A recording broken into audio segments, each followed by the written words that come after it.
Hello,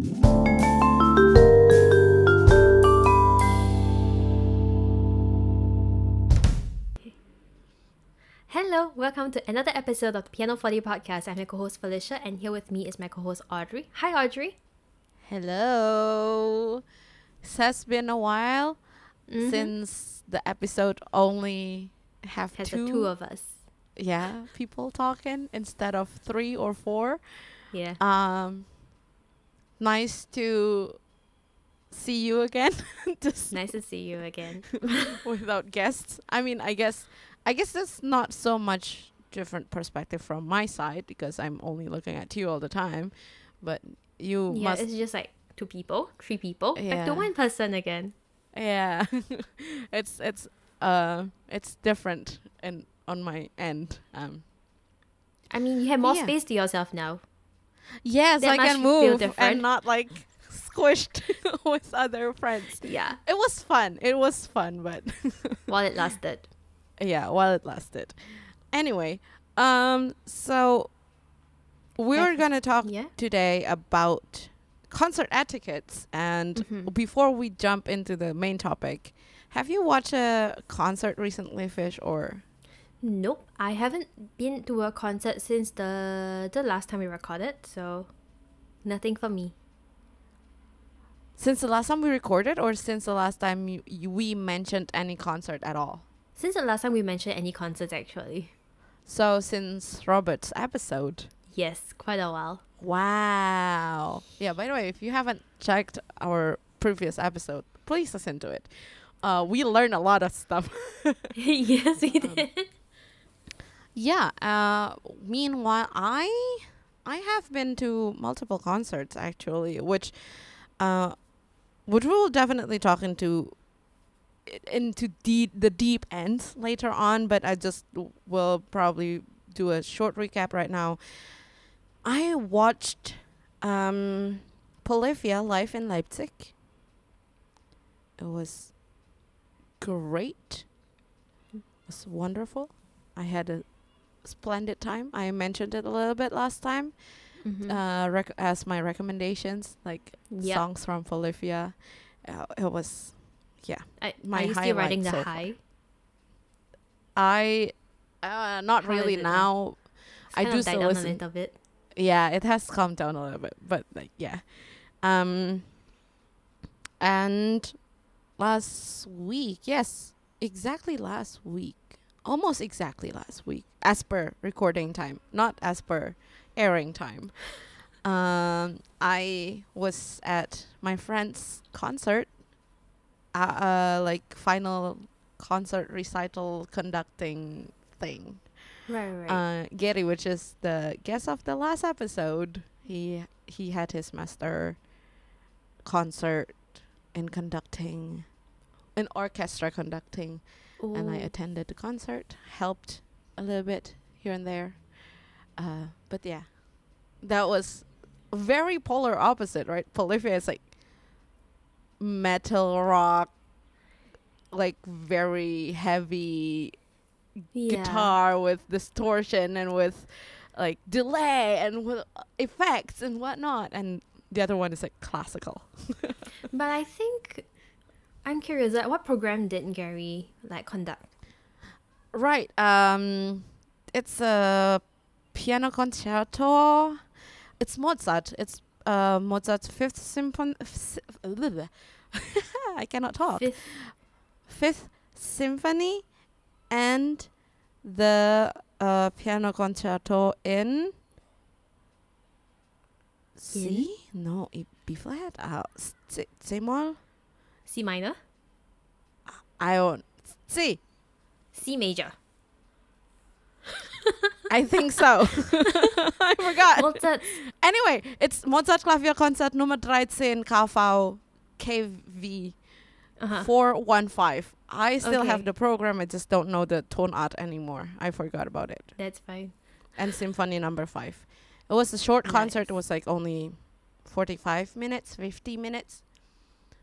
Because both of the pieces, I mean, the piano concerto is quite longer-ish. It's half an hour-ish. Mm-hmm. And the other one, the symphony, the 5th symphony was like written by Mozart when he was 9.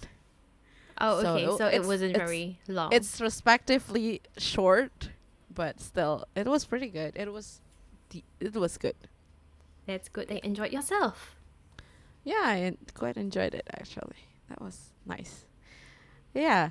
Now, especially that I just have been to two very polar opposite concerts, and it has different attitudes. Hence, we're talking about how interesting it is to see the different attitudes, etiquettes Mm-hmm. we shall be expected to have in each concerts.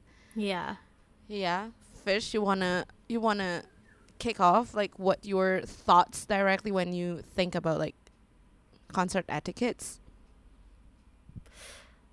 That is a tough one actually, because You're right. I feel like there is like concert etiquette is a theme, and there is so many branches that lead to different places, right? Yes. But concert etiquette, I think. Okay, so this is a stretch in a way, maybe. But it's like, you know how classical concerts now we have some kind of expected etiquette, like how should you behave, what should you wear, when should you clap, even how loud can Yeah. you be in the audience. And I actually wonder also, like, because I think you also know that it wasn't always like this in the past, Most like likely this it's not. expectation. Yeah, Yeah. in fact, I was looking this up just now. It was, I think it wasn't one person, but it was like a concerted effort in a way from, like, I think Mahler and Wagner separately. They both wanted to get to perform to a listening crowd, so a crowd that wasn't very noisy or boisterous. So that means that also implies that before that, the crowd, People they can were kind of, rogue. like, they would clap in between movements and things like that, and that was kind of expected at that time. Yeah. Even. So Yeah. so I feel like, there's a kind of shift, and definitely it took quite a long time for Yeah. people now, for us to be like, oh, you have to know when to clap. You cannot just Yeah. clap the moment there is silence, that kind of thing. And also, like, I was thinking about this because, like, in terms of pop music, the very popular music, where they perform in stadiums to a very, very, very large crowd. Yeah. And sometimes I think what like Blackpink recently performed, I think last month or something, let me check. Yeah. They Yeah. have been on tour. They've been on tour, so they performed in Singapore mid-May, so last month. As Yeah, per time okay. of recording. Right. Yeah. This is mid-June. As the time of recording. Yeah. We'll be up maybe early July. Who knows? Maybe. We'll see. Yeah. But there was news going around in, like, the Singapore local news that there were a lot of very inconsiderate concert goers. And basically, it's a bit scary because there was, like, this picture where it's just, like, a sea of fans all holding up their phones. Yeah. And you cannot see anything. And the thing is this, like, I because need to say, everybody just wants to record the concert. yeah, but, like, no one can see anything. And Yeah. I would say also, like, stadiums, you're far Yeah. away. In the first place, you're paying like $100+ to see, like, an ant on stage, Yeah. right? And then now people are holding out their phones, and there's just, like, absolutely no chance of seeing anything on stage. Yeah. Yeah, and then I think before that also, in late May, I had to refer to my notes. In late May, there was a concert in Hong Kong by Okay. a Mendo pop artist called JJ Lin. And I remember reading the article saying that there was kind of a scuffle, like one of fan was assaulted because this fan had tried to tell these 3 other fans to not stand on the chairs or tables. I think chairs. And then Okay. somehow these 3 fans got angry and they decided to retaliate. And it just That and then is you just wild. hear these things and you're like, isn't this supposed to be common knowledge of just being nice? Yeah, that is thing. kind of wild. But yeah, well, I can kind of understand that. I do understand that both perspective. But standing on chairs is a bit much, isn't it? It is much. This is very No, much. what I mean is, like, I can understand how that could happen, and that is annoying, and that is definitely the one concert etiquette that we do not condone. But Yeah, people still do that anyway, so. yeah, people still do it. I mean, Karens are everywhere, and in all shapes and forms, and in all ages. ages and genders and whatever. Maybe. But yeah, I kind of understand, as in, like, definitely not all concert goers have the best interest of other concert goers in mind. Yeah. You know what I mean? Yeah. Because well, I haven't talked about this, but in the Polyphia concert, now that you talk about the people that stood on chairs and whatnot, well, it's almost kind of like first come first serve in like the Polyphia concert, where you're just like, it's only Stehplatz, like only standing places, right? So it's a huge empty hall filled with 1,000 people, something. And if you come in quickly, you can get in the front. If you come in later, then you would get a place in the back. And if you're standing quite in front, you're bound to be quite pushed even more forward. So almost there's no private you're space. facing the stage or something. Yeah. And in front of me were two pretty tall men.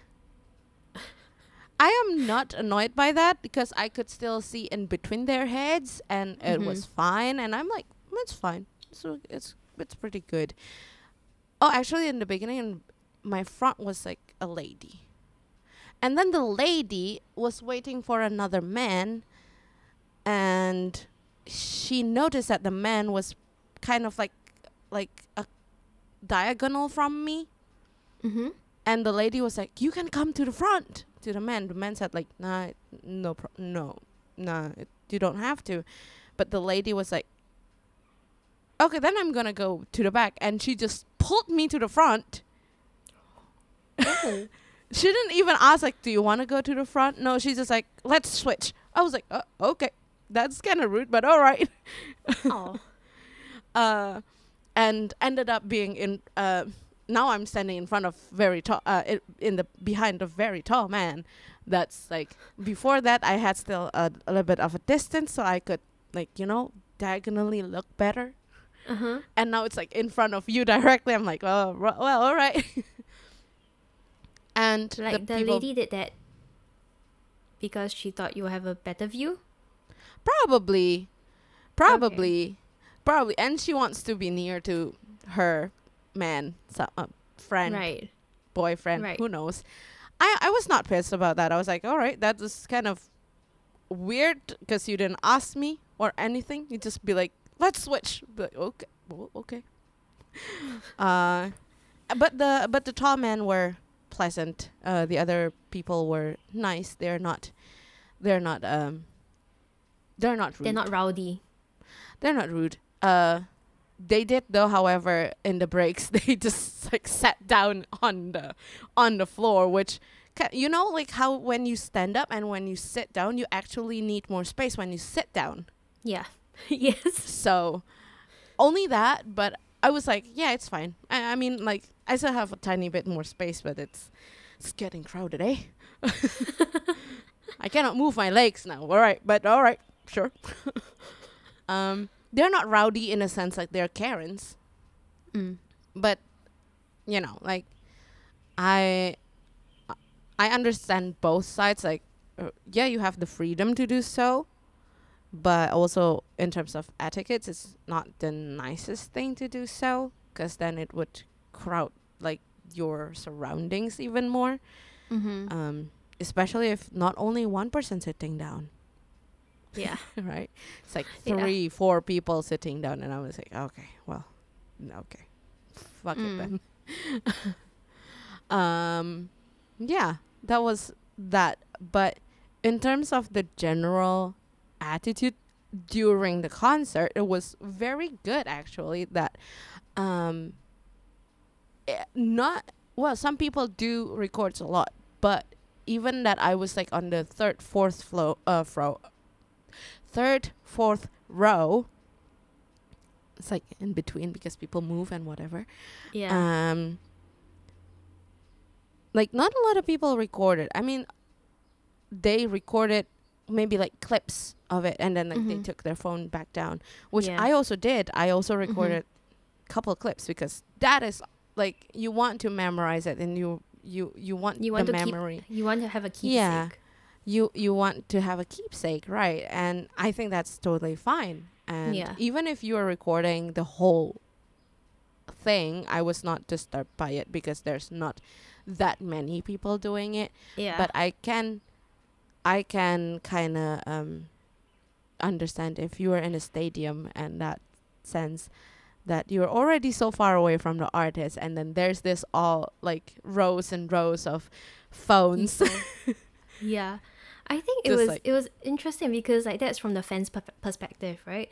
But Yeah. on stage, apparently, Jennie from Blackpink Yeah. in that concert, she made a comment about seeing more phones than faces. Oh yeah, that's another thing. Yeah. That is another thing. Yeah.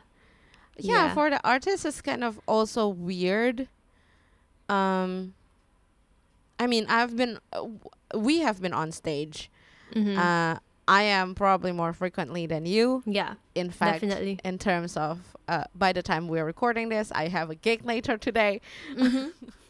And it sometimes feels nice that people record, but if they record and you feel detached as well, right?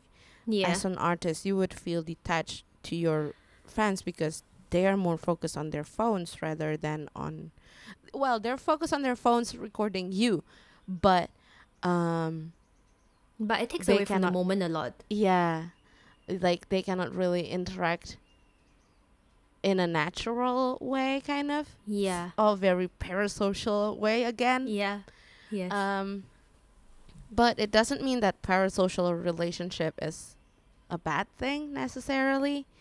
Like Mhm. it's like double-edged sword, honestly.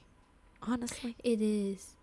But I mean, on the topic of like phones in concerts, there are, I can't remember if I've mentioned this before, but anyway, what I've noticed in recent years rather, is at the concert hall in Singapore, while most parts of the concerts we are not allowed to take videos or photos, they do have an announcement saying that when the artists are not playing, so like during bows, the audience members are allowed to take photos, but without flash. That is a thing that I have also seen in Indonesia, actually, like in a concert hall situation as Yeah. well, where the kind of the operator of the concert hall would make this announcement, be like, Yeah. yo, people, this is a concert that the recording is not allowed, aka prohibited.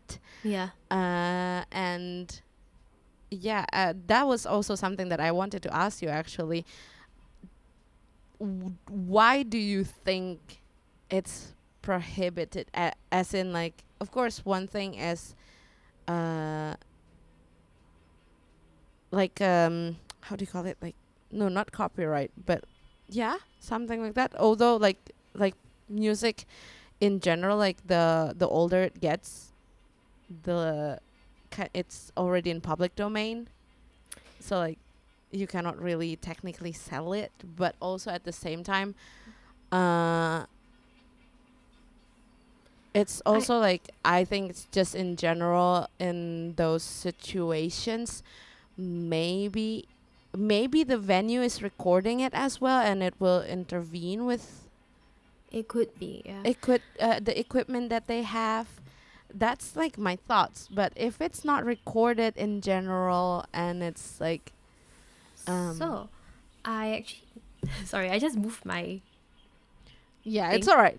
It happens. the surface, and my computer is just like no, I actually do have a few thoughts about that. So one of them is, you mentioned that the composer for classical concerts is usually deceased and the work is in public domain, but Yeah. there's still the people performing that we have to think about. True. Like if you were to record, then the people who are on stage performing, like, how does the copyright work in that case?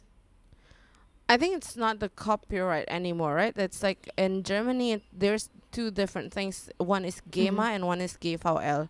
Yeah. GVL is the one that protects the players, as in give the players, The performers. the performers, rights to profit out of music that is Yeah. being played. If they are the one that They perform, basically. Yeah. And GEMA is the one that protects the copyright of the songs. So in a sense, like usually it's the GVL that would have certain laws and regulations to give profit, Yeah. spread profit to the players.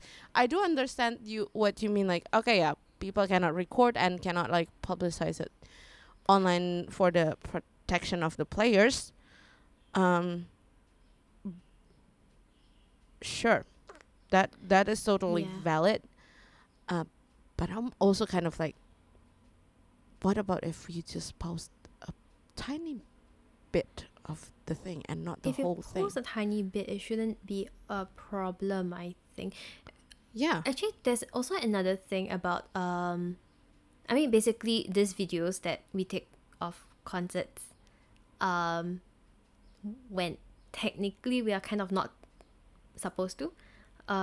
You know the word for that? Do you know the word for that? It's like bootleg. No. It's called bootleg. Oh yeah, bootleg. Yeah, bootleg. Yeah. I know. So you know this. Yeah. I think there's another thing of it being like, if someone were to record a lot of videos, or like practically almost the whole show, and then they would like to put it online Yeah, it's a bootleg. as a bootleg, it becomes a bit like, there are people who paid to be there to experience the whole thing, including the whole flow of events, and then now there are people who can watch it for free at, of course, a compromised quality. Yes. Yeah.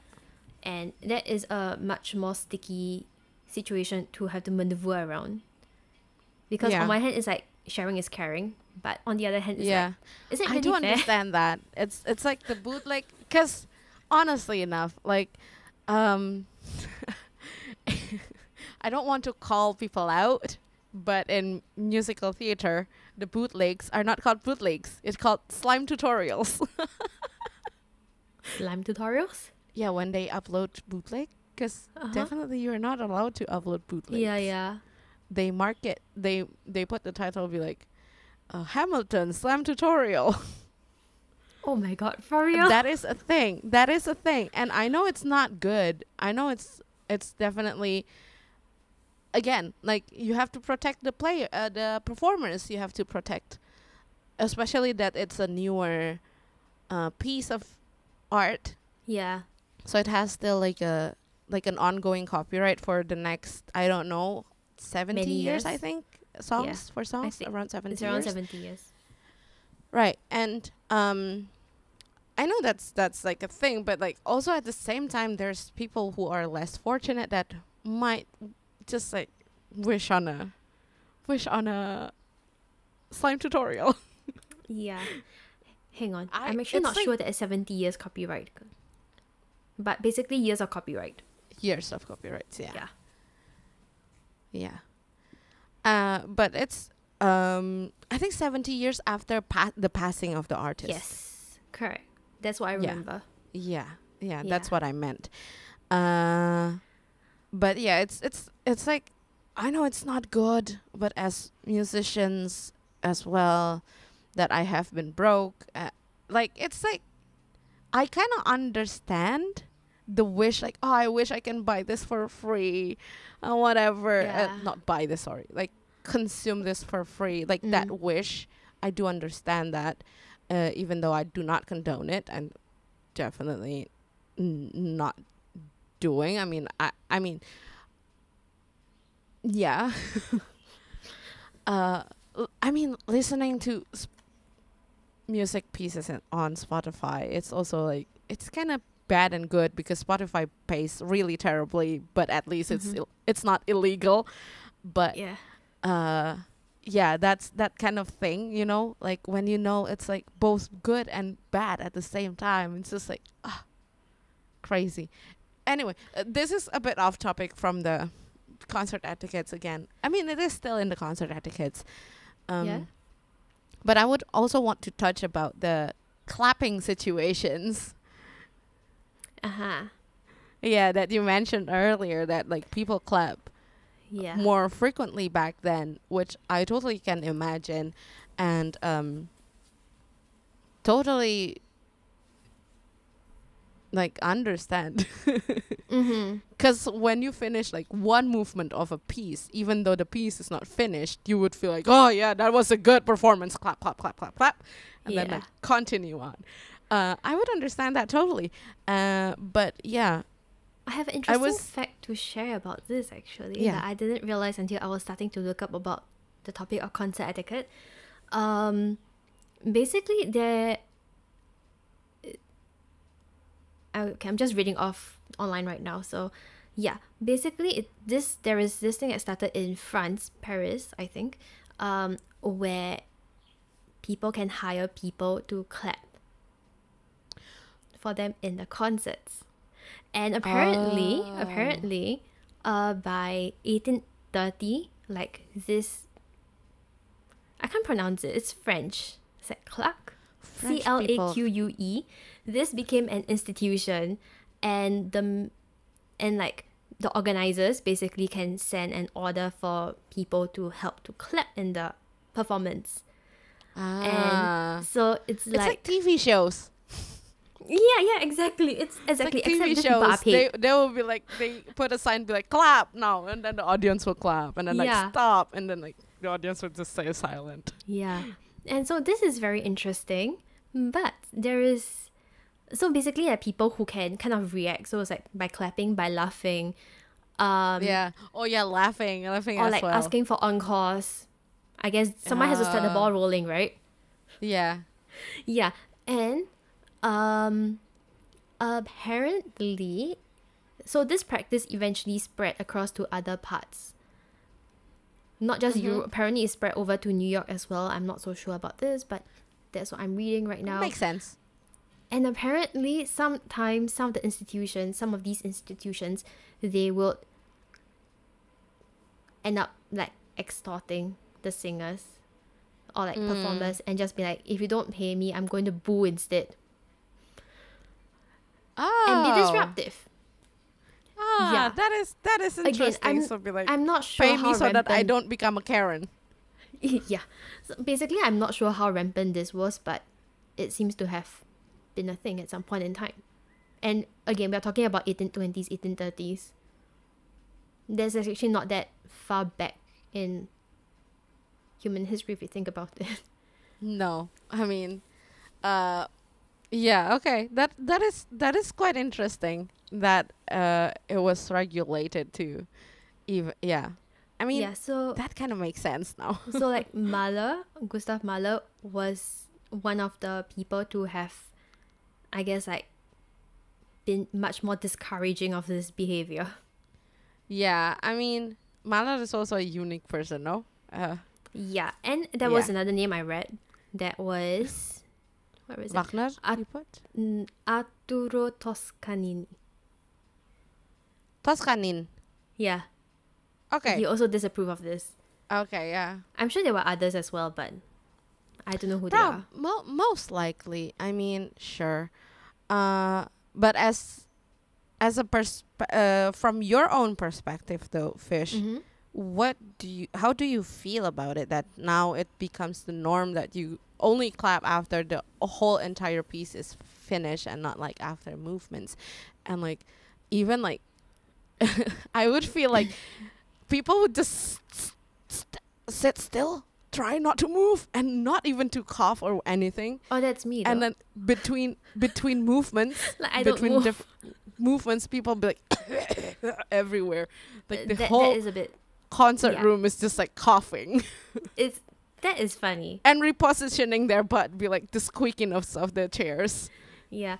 I mean, okay, I said like funny, but I find that situation like laughable. Like the fact that in pauses of movements, there is no clapping, but there's a bunch of coughing. A No bunch clapping, of no coughing, boofing. a No bunch boofing, of no chair booings. chair sounds, which I mean, it I just mean, feels yeah. like That's quite, it just that's feels uptight sometimes, because you just feel like, oh, the entire, for one movement you cannot move technically. Yeah. I mean, technically you can move. It's just Yeah. the idea of like being quiet about it. But I think there's also this awareness of like you're in a room full of people Yeah. and you want to be as least disruptive as you can be, and therefore it's just easier to not move. Yeah, it is. It is easier And to it's not move. See, Yeah, I've learned to sit very still. okay. It's not comfortable. It's not Have always you comfortable. been okay. Have you been an usher at any No, I events? haven't. I Okay. haven't. So now tracking back to München, when Okay. I helped Gary, I was technically the unofficial usher of the event. Unofficial usher, like you were adopted by Yeah, a bunch of 'cause ushers. He didn't ask me to do so. It's just like he was all over the place with because it is his exam, understandably so that he was all over the place. And like somebody has to take care of like giving the programs, chair management Right. thingy, Yeah. keeping the door shut. That Oh, is yeah. one thing. And where in like concert halls there would be like security outside of the doors, like keeping people outside where the piece of especially So they for don't classical go in pieces, between. so they don't go Yeah. in, or if they go in then it's like in between Movements. pieces, Or or pieces. even in between movements sometimes Depends, in yeah. between movements. Like there's nobody doing that for that small Okay. concert of my dear friend. And I was like, okay, well, the chair's almost full anyway. I would just stand in front of the door and I would kind of try to keep everything quiet, right? Mm-hmm. There were some late audience, and course. Of course. of course, especially that the event is not like a strict event, like, oh, it's a concert hall, blah blah blah, and we pay tickets. This is like, hey, come to my master concert. If Yeah. you would be, that would be great. I need audience. So like some people were not very aware of timing, as in like when to come and whatnot, and just like trying to keep everything down is a job. I mean, obviously it's also his exam, so I don't want to disrupt him. Yeah. So that's why I'm standing in the door. I'm standing in front of the door to keep it. But I have also been an usher in Indonesia for another concert that is also like classical-ish. Mm-hmm. And well, that was also like a pre-competition concert that I was an usher in. Yeah, it was a pre-competition concert, so it was also quite like stressful in a sense that they need like full concentration. And definitely as a person that we have been on stage and we have seen people from the public, and then we got like shortly distracted. And I'm like, oh Jesus, I need to come back to my lane. I understand both side of the audience, like, okay, yeah, we have to keep everything silent and not disrupt anything. Mm-hmm. And also being the distracted players. Sometimes players are distracted nonetheless, even though the audience are doing a great job. So it's also not their fault. But yeah, I don't know. It's just like a thing that, again, I want to say it's double-edged sword. It is, yeah. Yeah.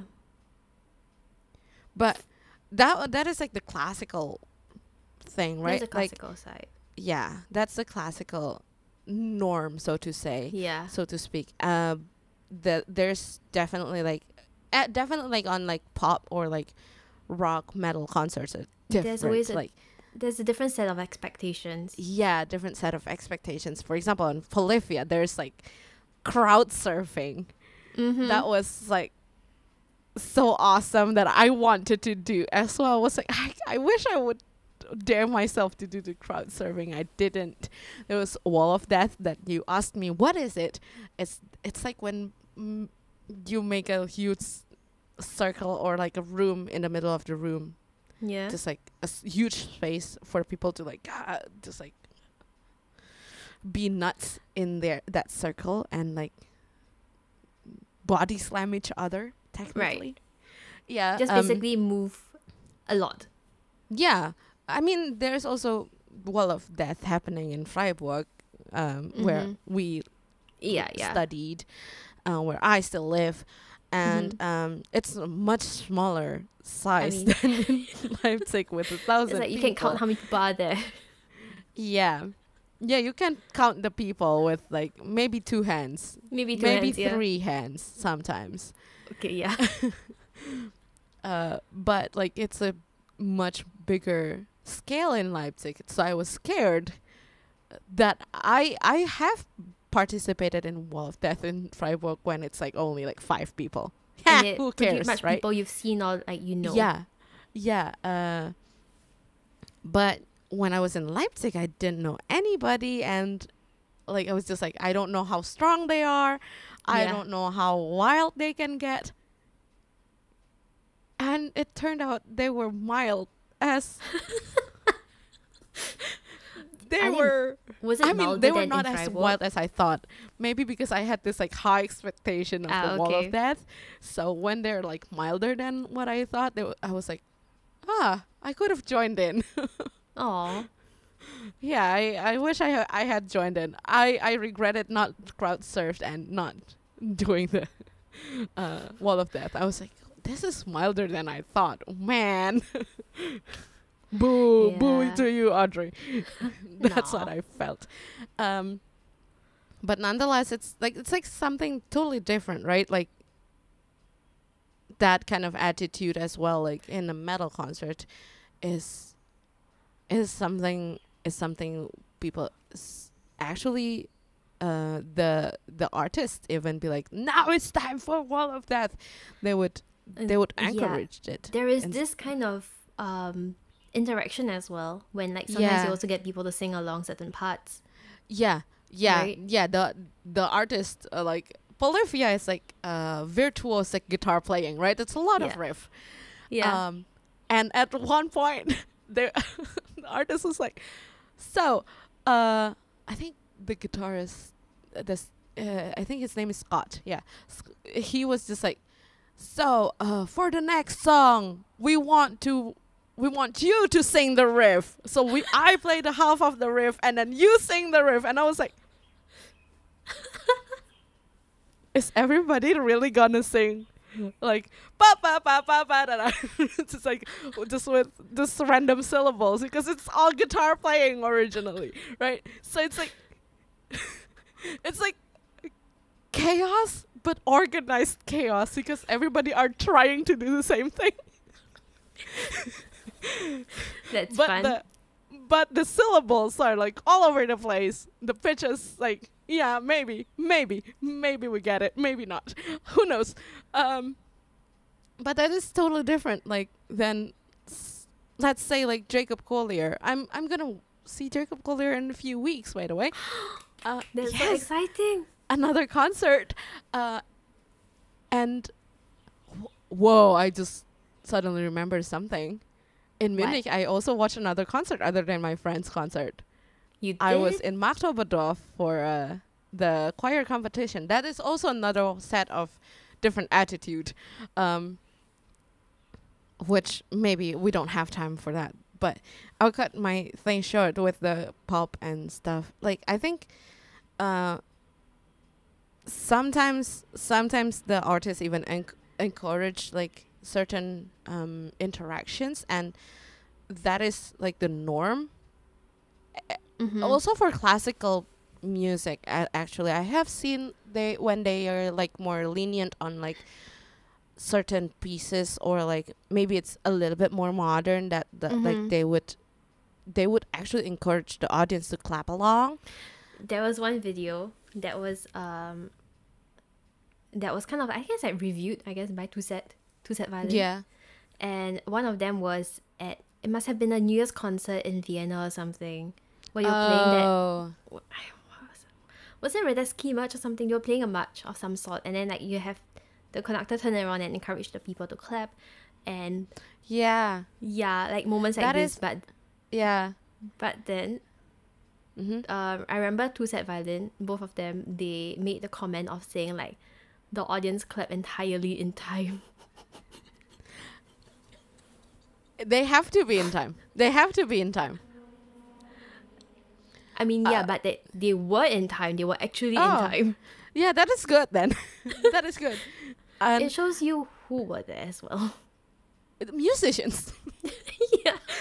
It's like Jacob Collier. Like when people say like, "Oh, that's awesome that Jacob Collier can make the audience sing like in a choir." That gives me goosebumps as well. Don't get me wrong, but 99% of those audience are musicians. Yeah.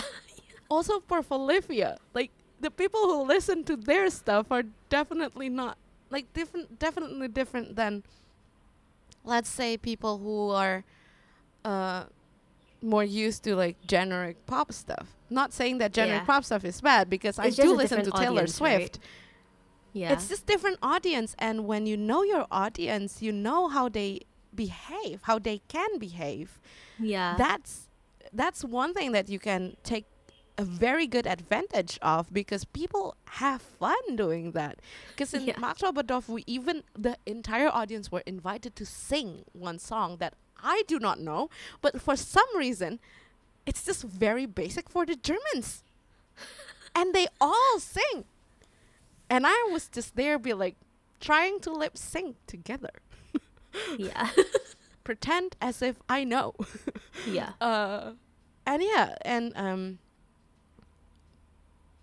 like, sure, it's there's a lot of onions, a lot of layers, just like onions. Okay. I was like, you said onions. Like, who's crying? Who's crying? No, it's the layers. It's not about the crying. It's the layers. It's a lot of layers in terms of like concert etiquettes, and for my Yeah. take, it's just like, just read the room. Just try to read the room. There's that, but there's also something very interesting I came across online. Can't remember the source right now. I'll find it somehow. It referenced the fact that before concert halls were a thing, Yeah. music used to be performed either in churches or in True, the that's courts, another, yeah. right? I And the etiquette understand that, then depended on the host. So yes. at different courts, you might have to behave a little bit differently depending on who the host is. Yeah, true. And in this case, it's just like the musicians and the organizers, Yeah. like what is allowed in the hall, what is allowed by the performers. Because I remember also there was one concert, a piano concert, in Singapore at the concert hall, and this is at a point where pretty much almost all the maybe not all, but a lot of concerts, it was basically allowed that people could take photos without flash and no videos.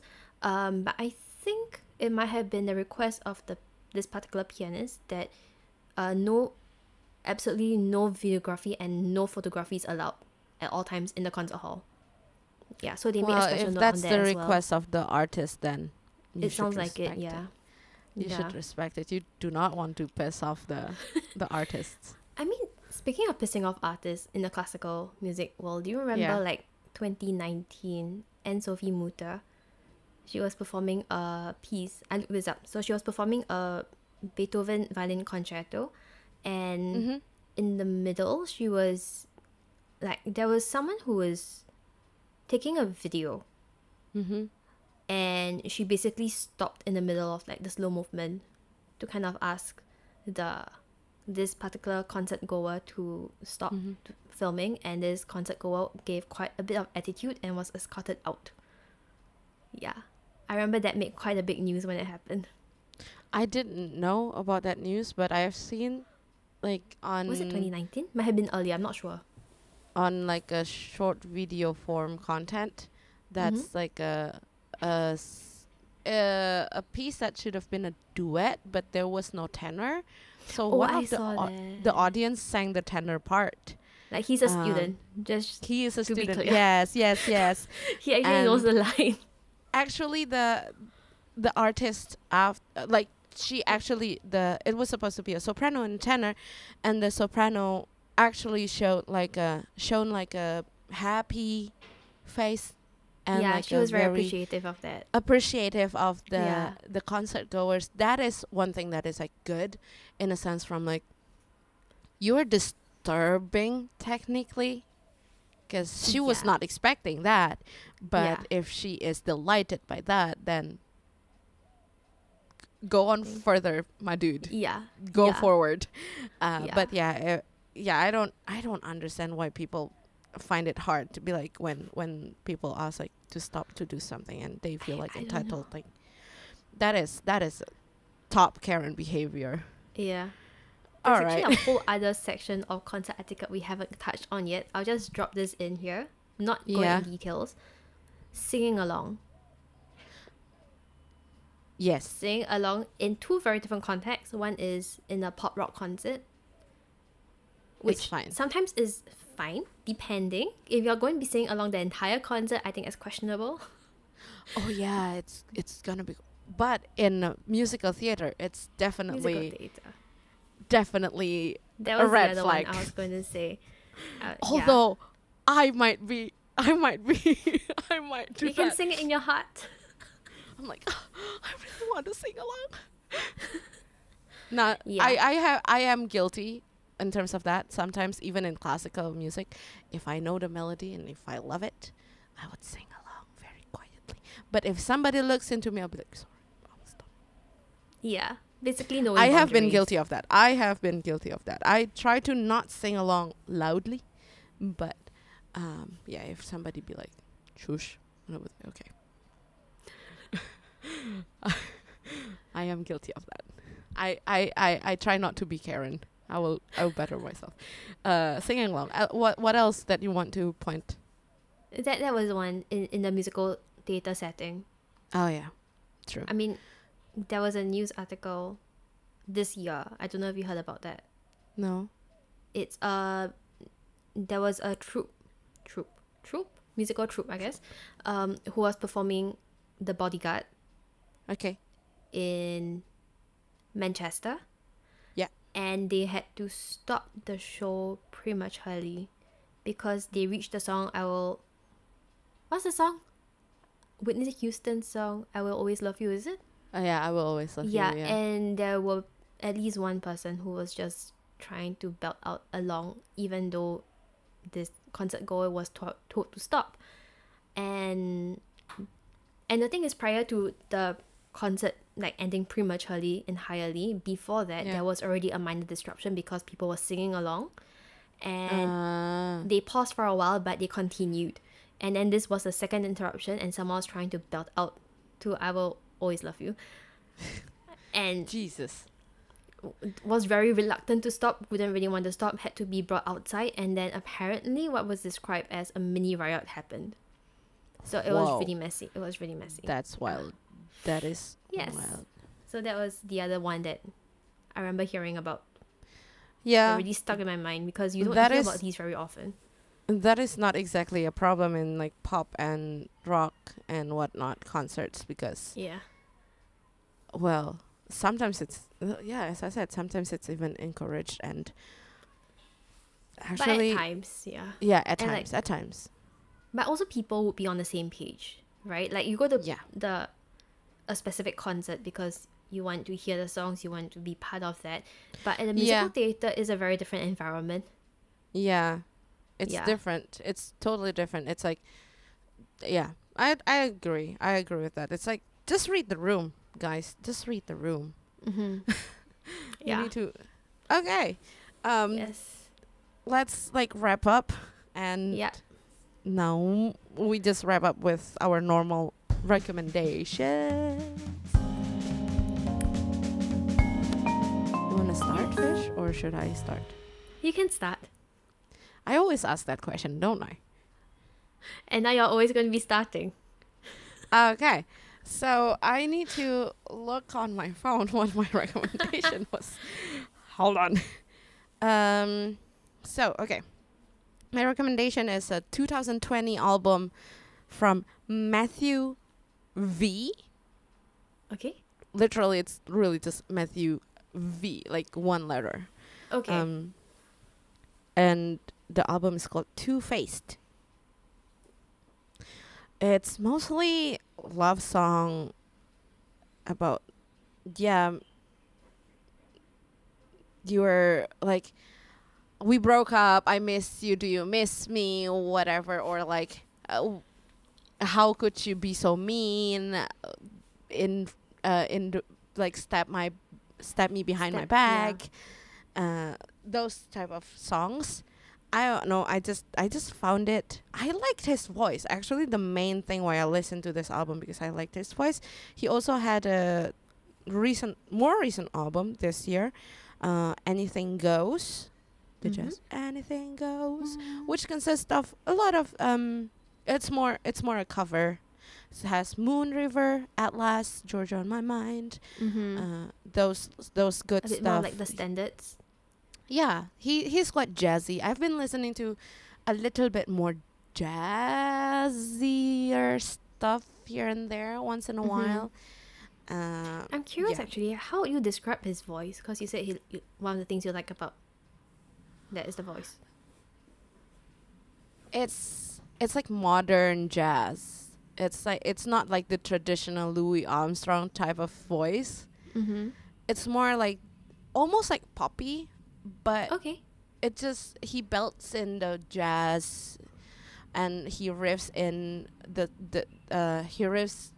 he does some riffs, and like the way he grabs certain notes are very like the twangy but not super, it's not like musical theater twang, the jazzy twang.